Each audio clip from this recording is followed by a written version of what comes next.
আবার রাষ্ট্রপতি শাহাবুদ্দিন সাহেব সিঙ্গাপুর গিয়েছিলেন, সেখান থেকে তিনি ক্ষমতাচ্যুত প্রধানমন্ত্রী শেখ হাসিনার সঙ্গে একটি ফোন কল করেছেন, এরকম খবর বেরিয়েছে। তার পরিপ্রেক্ষিতে তিনি রিজাইন করতে যাচ্ছেন।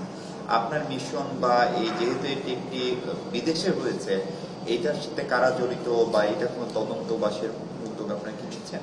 এখনো কোনো এখানে কোনো ডেফিনেট কোনো খবর পররাষ্ট্র মন্ত্রণালয়ে আমরা পাইনি এই ব্যাপারে। যদি সেটা সত্যি হয়ে থাকে অবশ্যই পররাষ্ট্র মন্ত্রণালয় সেটা তদন্ত করবে, সরকারও সেটা তদন্ত করবে।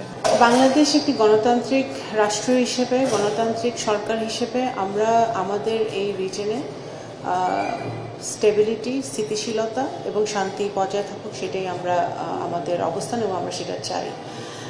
একটি গণতান্ত্রিক সরকার হিসেবে, গণতান্ত্রিক রাষ্ট্র হিসেবে আমরা আশা করব যে ভারত আরেকটি বিশ্বের বৃহত্তম একটি গণতন্ত্র, সেই গণতান্ত্রিক সরকার হিসেবে তারা তাদের জনগণের অবস্থান দেখবে এবং সমস্যা সমাধানের দিকে দ্রুত গতিতে আগাবে, সেটা আমরা আশা করি।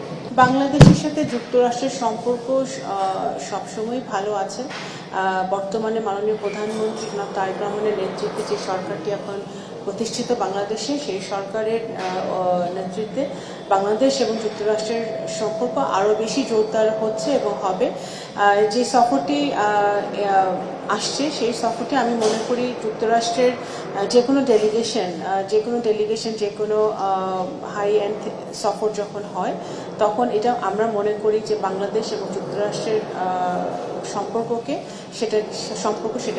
সেটা আরো গভীর হয়, সম্পর্ককে আরো গভীর করবে। তো আমরা আশা করি যে এই সফরের মধ্য দিয়ে আরো নতুন কিছু বেরিয়ে আসবে। আমাদের বহুপাক্ষিক সম্পর্ক আছে যুক্তরাষ্ট্রের সাথে, সেগুলো আরো সুগম হবে এবং আমরা আমাদের বাণিজ্যিক সম্পর্ক, আমাদের পিপল ডিপ্লোমেসি, ইকোনমিক ডিপ্লোমেসি সব কিভাবে সামনের দিকে এগিয়ে নিয়ে যাওয়া হবে, সেটাই আলোচিত হবে বলে আমি মনে করি।